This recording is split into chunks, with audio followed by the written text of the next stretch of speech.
Alrighty, so the 2021 class of inductees for the World Video Game Hall of Fame have been announced.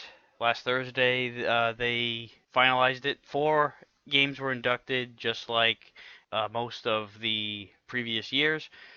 First, before the winners, I'll just throw a quick rundown of the games that were finalists. You had FIFA International Soccer, Portal, Call of Duty, Guitar Hero, Where in the World is Carmen Sandiego, Animal Crossing, Farmville, Mattel Football, Microsoft Flight Simulator, Pole Position, StarCraft, and Tron. And the four winners were Where in the World is Carmen Sandiego, Animal Crossing, Microsoft Flight Simulator, and StarCraft. I'm surprised that Call of Duty and Guitar Hero didn't get in.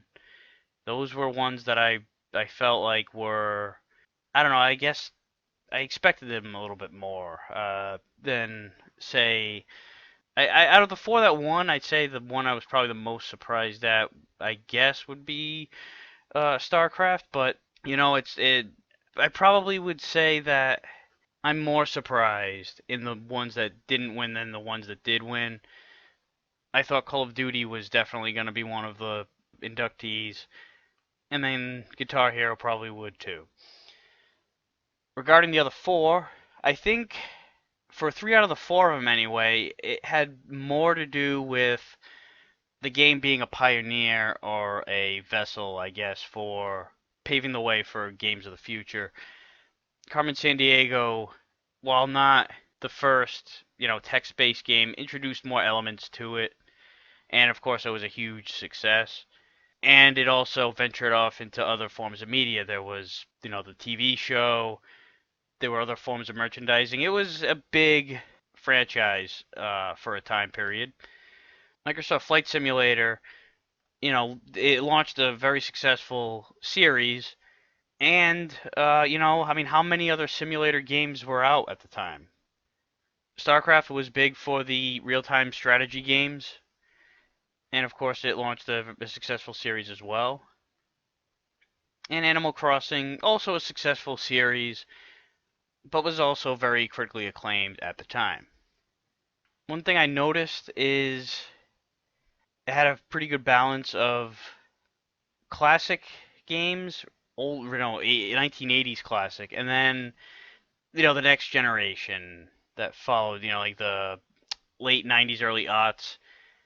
They had Carmen Sandiego and Flight Simulator were both in the early to mid 80s, and then StarCraft and Animal Crossing were 1998 and 2001 respectively. In fact, as much as there were a lot of modern games that have been finalists, looking back, I noticed that the only game that has been inducted past 2001 is Minecraft. Every other game is 2001 or earlier, and I'm happy about that. I think there should be more recognition for the golden age in the early class inductions than the later games. But I don't think that, I don't think modern games or games released later on should be totally ignored either.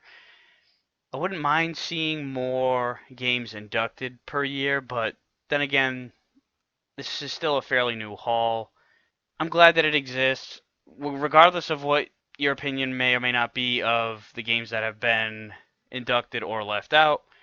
I think it's cool that there is a place that recognizes it. There is actually a physical Hall of Fame, unlike, I don't know, the WWE Hall of Fame, which is not a real hall.